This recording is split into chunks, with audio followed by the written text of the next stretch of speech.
Hi, everyone. I'm Jen Lucas, managing editor of the Knitting Circle, and I want to welcome you today to our live event. I'm going to be showing you how to knit this adorable tree skirt. I have done it in very traditional sort of Christmas colors. You obviously can use whatever you want. So don't forget, wherever you are watching it, there will be a link to download the pattern. So then you can knit a tree skirt for yourself or a loved one. But I know I'm keeping mine for myself. So let's go ahead and get started. I'm just going to tilt the camera down so you can see my hands, so you can see actually what I'm knitting. So let's just tilt this down here. And I'll zoom in a little bit too. And let's just get this just right so we can see what's happening. There we go. Okay, that looks good. Okay, so here is our tree skirt. And it's a little hard to see here, but it's actually worked in 6 panels. And so we're starting from the center here, the hole where your tree will go, and we're going to work our way out. I've just added these I-cord ties at the top, but we'll talk about some options for how you can keep your tree skirt together when we get to this point in the pattern. So to start, let's talk about what materials we're going to need. So for materials, and there are of course all listed right in your pattern, you are going to need 400 yards of worsted weight yarn in your color A. So my color A for the one that I just showed you was red. Then you're going to need 300 yards of worsted weight in color B. Mine was this sort of beigey cream. And then we need 200 yards of worsted weight yarn in color C, and I've used this sage green. This particular yarn is an acrylic yarn that you can get at a big box craft store or large warehouse stores that sell yarn.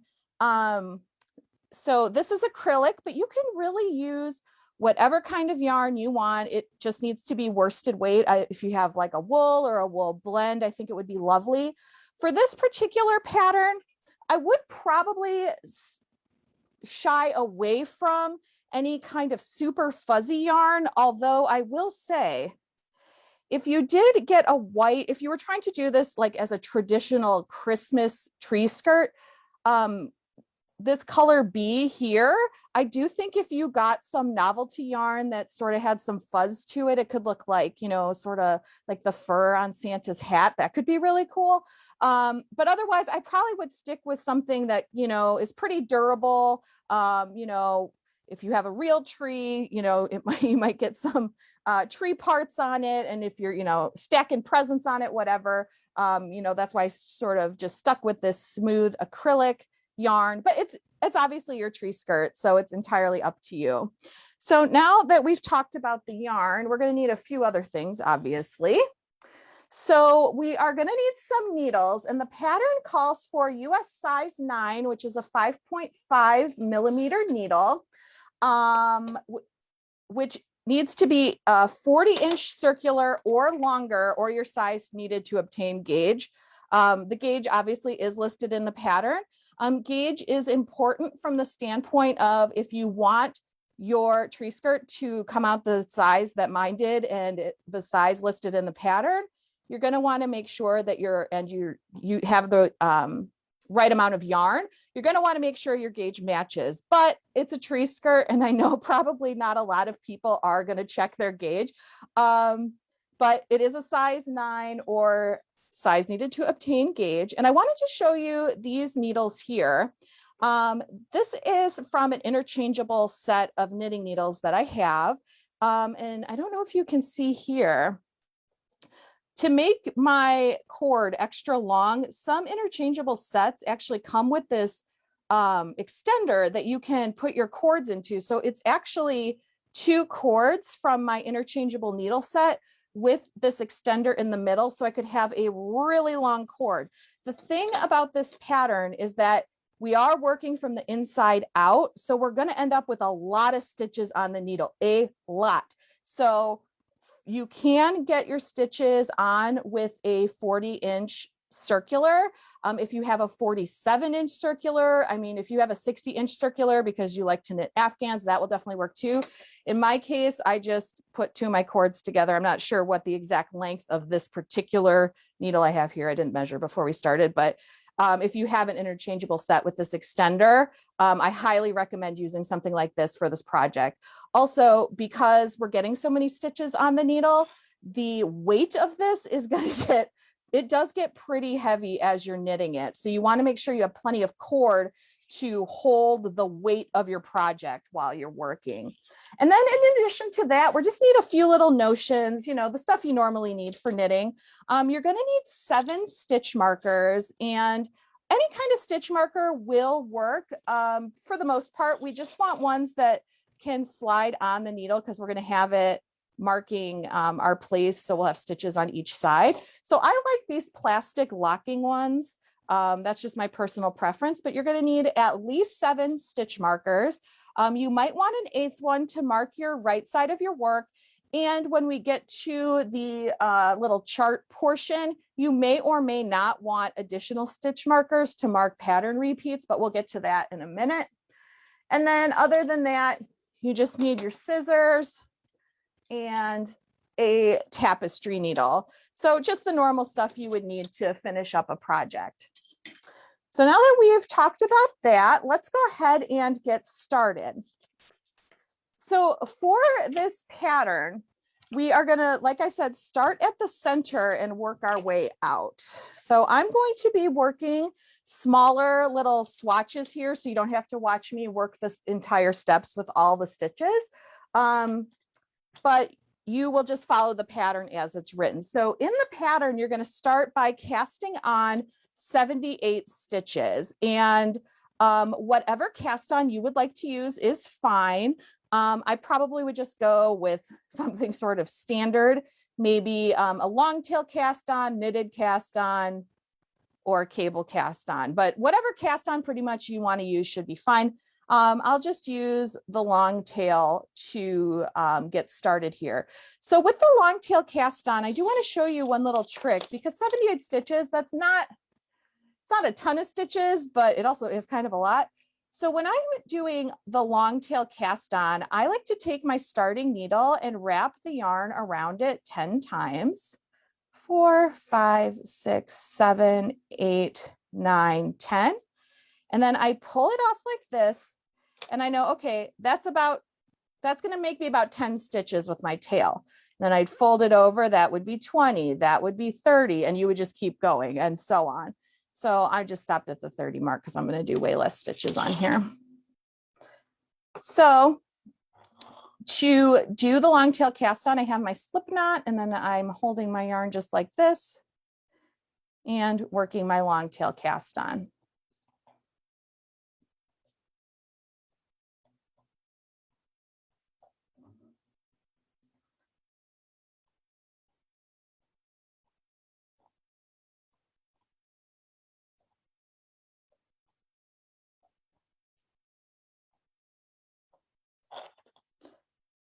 $18, a few more to go.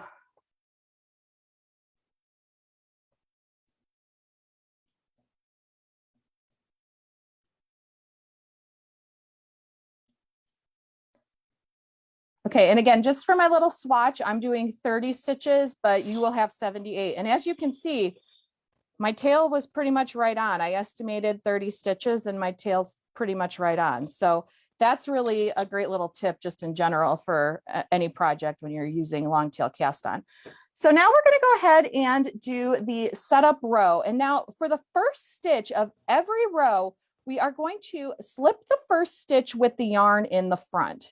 So we're going to orient our needle. I might actually zoom in just a little bit more here so you can maybe see.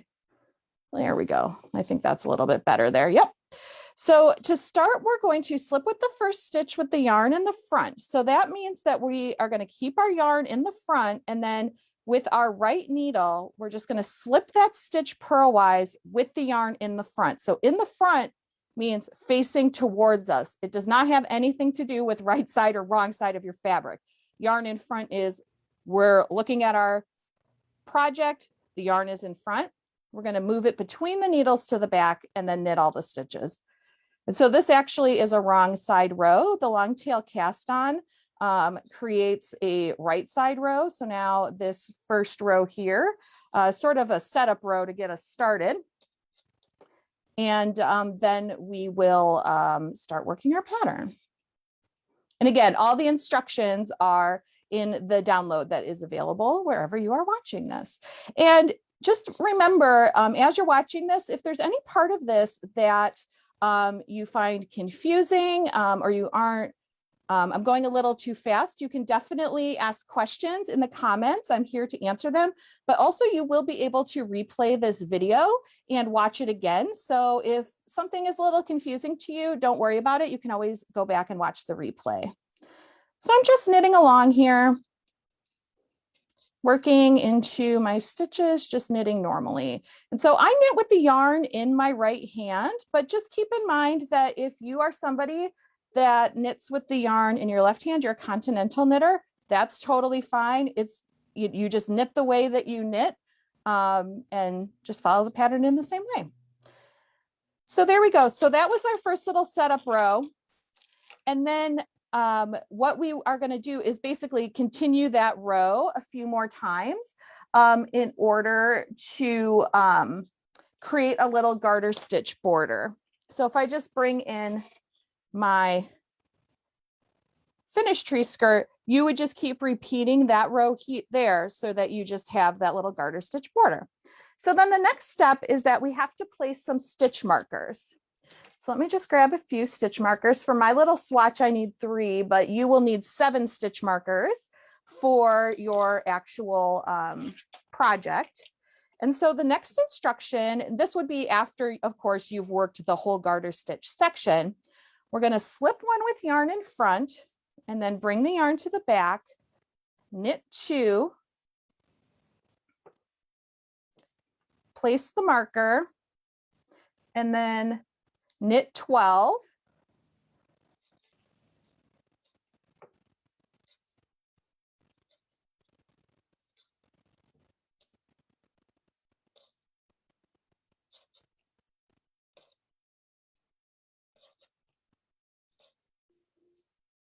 So we have 12 there. Hopefully, I'll double check that. 2, 5, 7, 10, 12. Yep. Place another stitch marker. Knit 12 again. So you're just going to keep repeating this where you are knitting 12 and placing a marker, and that's making our 6 wedges that we are going to be increasing in to create the tree skirt.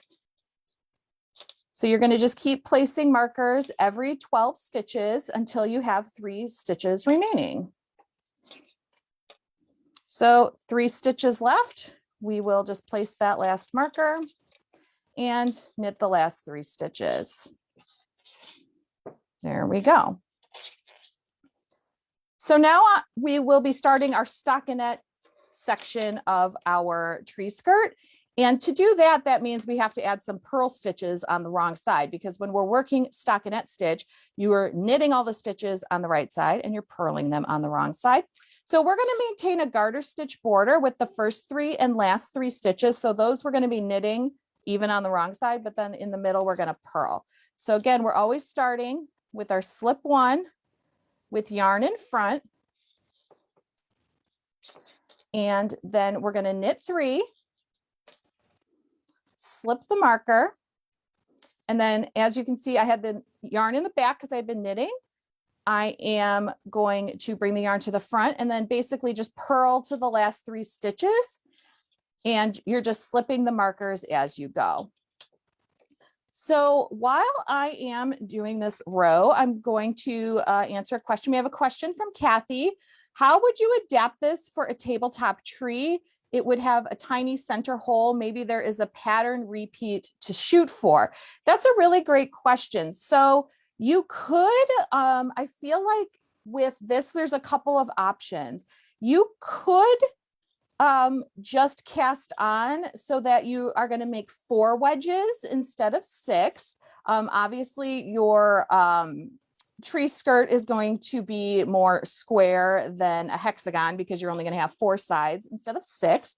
When we get to the part of the chart, or the part of the tree skirt that has the chart, we're going to need, I believe, a multiple of 12 stitches in each segment, each little wedge. So you can start with a smaller number of stitches here. I am starting with the 12 because I needed to make a bigger hole, but you could even start with a smaller number of stitches in each of these sections and shorten a lot of the sections to, make it so it will fit on a tabletop.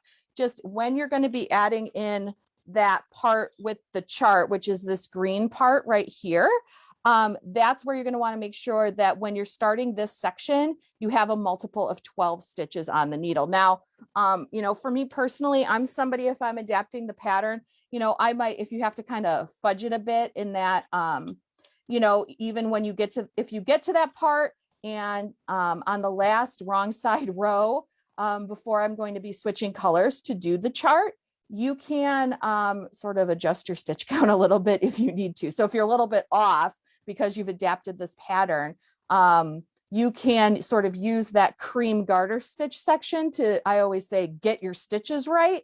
And, if you need to knit into the front and back, or you need to knit two together to sort of get your stitch count to work, that's what I would personally do. You could also sit down from the beginning and work out the math of what you need to do.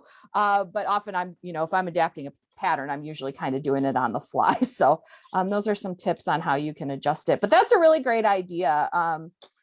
Making a tabletop tree skirt, that would be awesome. Okay, so now we are going to start increasing. I'm just going to bring my pattern up here so I make sure I'm showing you all the correct stitches.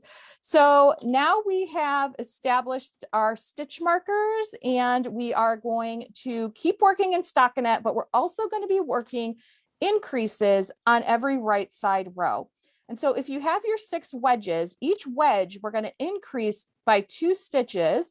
So every right side row, we're going to be increasing by a total of 12 stitches, because 6 times 2 is 12.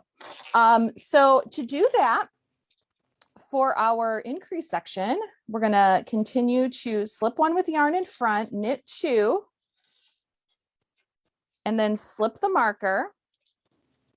And then we are going to knit 1, make 1 left. And if it's a little hard to see in my red yarn, I encourage you to go to the Knitting Circle website. We actually have videos on how to do these increases. So if you're having a hard time seeing it here, again, you can always rewatch this, or you can go find those videos on the Knitting Circle website. For the make 1 left, we are going to take our left needle and go through the front of the bar in between the stitches. So let me take that out and show you again. So there's this bar right here in between my 2 stitches. Make 1 left, you go through the front and then knit through the back loop. And then we're going to knit until 2 stitches before the marker.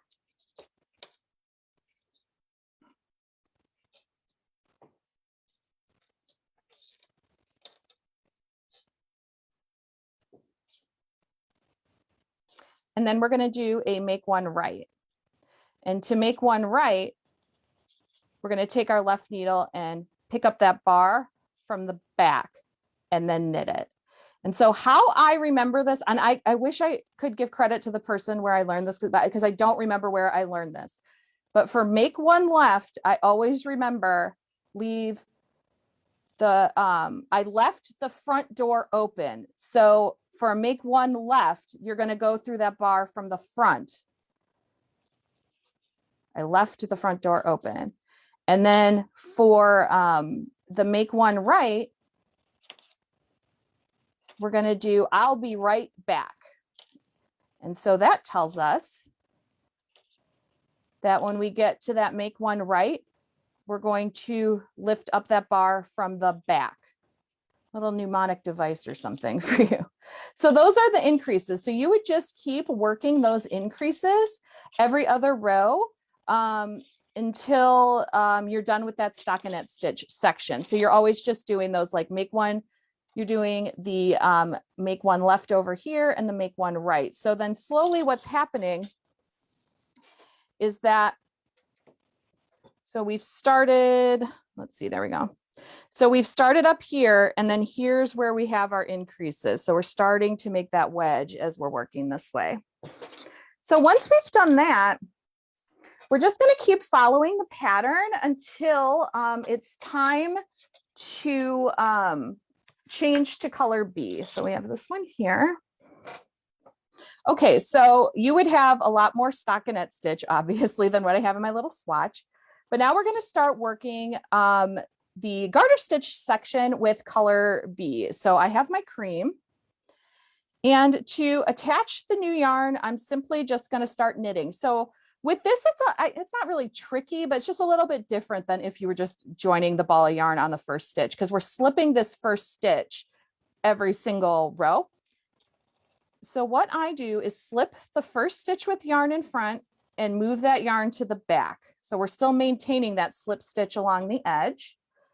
And then I'm simply just taking my yarn, leaving a tail, and just knitting with it normally. And so I'm just going to start knitting my garter stitch, and the garter stitch also is going to have those increases in it. So you will be maintaining those increases. And then you just simply start knitting with your color B, just like that. And so it's very easy. At this point, you would, of course, take your red yarn and cut. So one question that sometimes comes up with this is, because I am changing colors, do I have to cut the yarn, or can I carry it up the side? And for this particular pattern, I did cut the yarn in between each section, just because I was using these huge skeins of yarn, and it was going to be a lot to just have to handle.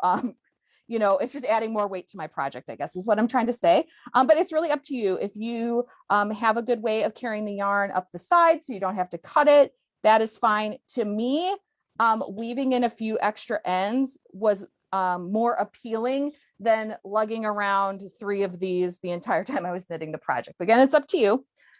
So where I have cut the yarn here for the garter stitch, sometimes it can be a little bit loose, so you can just pull on it and tighten it. And then, you know, when you go to weave in your ends later, you can make sure that these stitches are tightened up. If you want to, you can tie, some people do like to tie a little overhand knot there. I usually don't. And if I do put an overhand knot like that in there, I am going to take that knot out before I go to weave in the ends, because I personally try not to put knots in my knitting. So you're going to just keep following the garter stitch section until we come to the chart. And I do have a picture of the chart here, but just make sure you download the pattern, because obviously it's going to be a lot easier to see than on this video. And if you are somebody who does not like to work charts, not to worry. We do have the written instructions for the chart. So if you're looking at this and you're like, I'm never going to do this, that is totally fine. There are written instructions. The other thing you can do is, we're only doing this chart for 12 rows.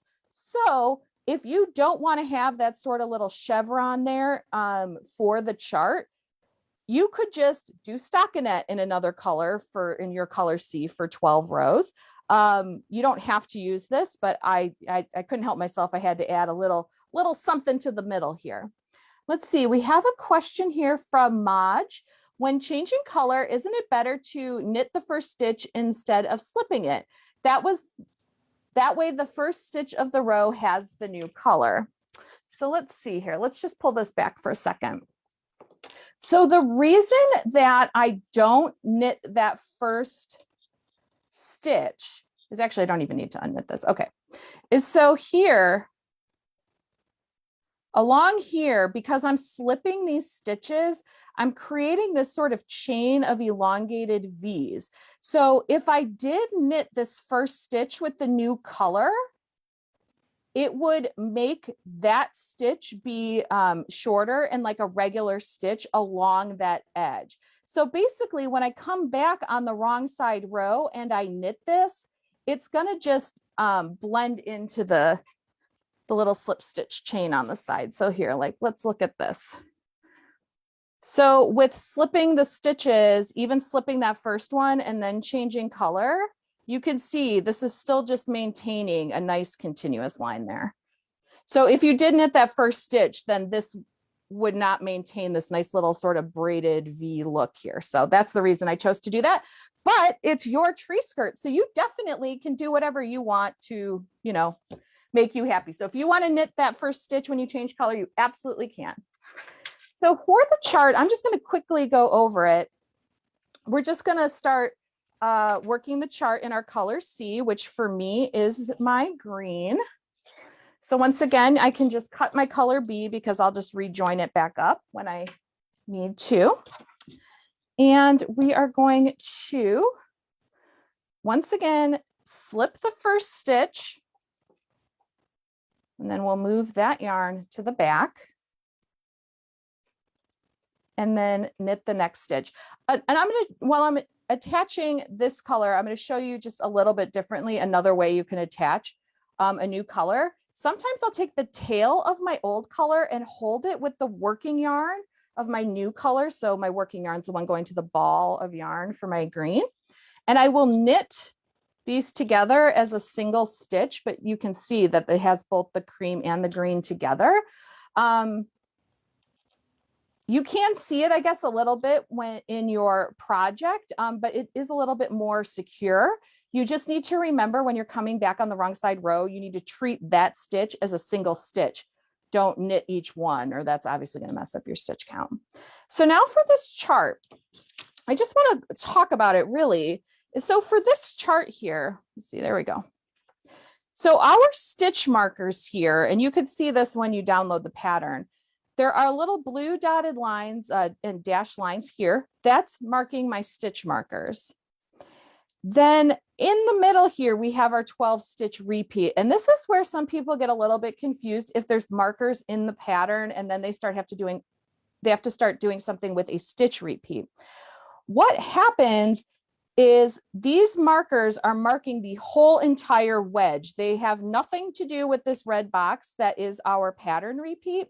So if you want to use stitch markers to mark every 12 stitch repeat, this is where you will have to add additional stitch markers. So for this particular pattern, we're still just doing make one lefts and make one rights. And then we're also going to be using some slip slip knits and knit two togethers. So I'm just going to show you, I'm just going to work a little bit of this so that I can show you the slip slip knit and the knit two together.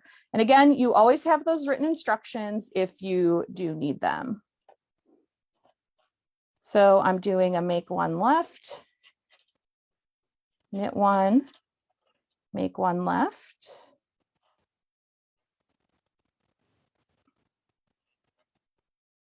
This one's a little tight. There we go. Then we're going to knit two. And now we're going to do a slip slip knit. So to do a slip slip knit, you slip as if to knit, slip as if to knit, and then you insert your left hand needle and orient it so that you can knit those two stitches together through their back loops. So the slip slip knit leans to the left, and then a knit two together is simply taking the next two stitches and knitting them together. So those are all the stitches you need to know for that little lace section. Well, it's not really lace, chevron section. No lace, there's no yarn overs. Although you could add yarn overs if you did, instead of using the make one lefts and make one rights, you absolutely could use yarn overs to make it a little lacy. So you would just follow the pattern and you would keep working your sections. So then you'll go back to, after that, you'll go back to your garter stitch, and then we're going to do this knitted on border. So I really like doing these for a few different reasons.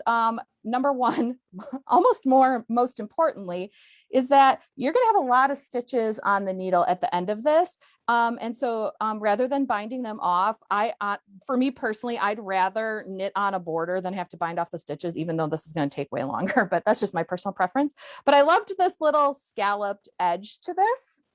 So to do that, it's actually very easy. So let's just get to that part of the pattern here. So I have a little swatch here where we can, again, we'll cut our color B and we'll rejoin our color A. And again, you could really use whatever color you want for your border. You're just gonna want to make sure that you have enough yarn. So I would recommend sticking with, you know, color A, because that's what I planned for in the pattern, but you can do whatever you want, it's yours. Okay, so now we're gonna do the knitted on border. So to start, we have to, we're getting a little blurry here. Let's see, there we go. To start, we need to cast on some additional stitches, and we're going to be working perpendicular to our tree skirt. So I am going to start with my new yarn and pull up a loop. And then to do the knitted cast on, I'm simply going to plop it back on to my left needle. So that was one stitch. To do the next stitch, you're going to go in as if to knit. You make that knit stitch, and then you come around, stick it on the needle. That's 2, 3, 4, and 5. And so now we're going to start working perpendicular. I use this technique all the time. It's one of my favorites.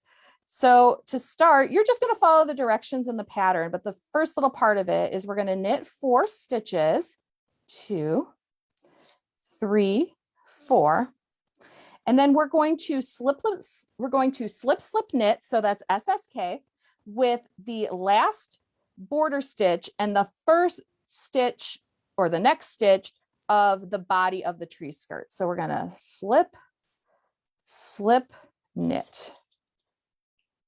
There we go.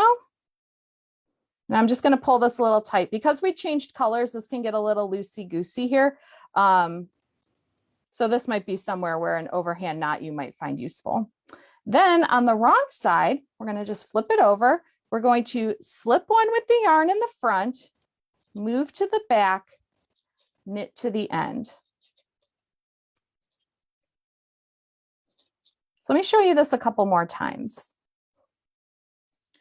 We're going to slip with the yarn in the front.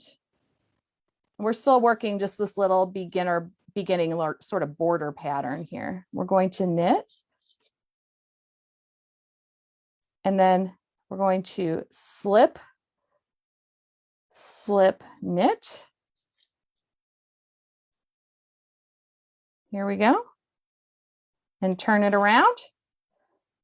Slip one with the yarn in the front and knit to the end. And so you're just going to keep following the pattern. We're going to be doing some increases in here in order to make the scallop, but they're the same increases and decreases that we used in that little chevron section. But you can sort of see here, and if I bring it up maybe onto the actual cord, we are knitting this on perpendicular to our tree skirt. So sometimes it's helpful if I actually bring in the project here. So here,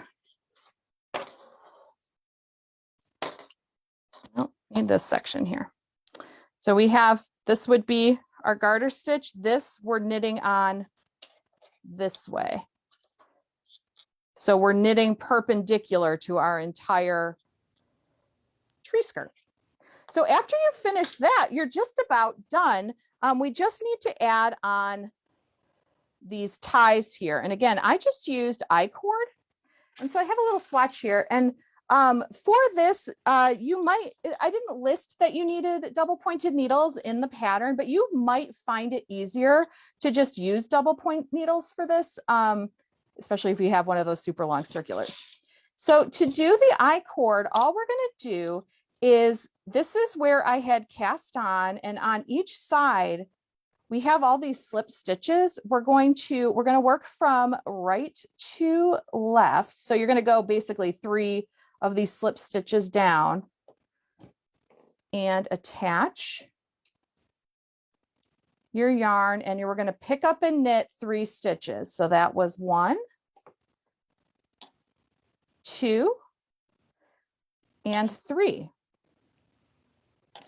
And now, because we're doing I-cord, we're going to slip the stitches down to the other end of the needle, pick up our other needle now, knit the 3 stitches,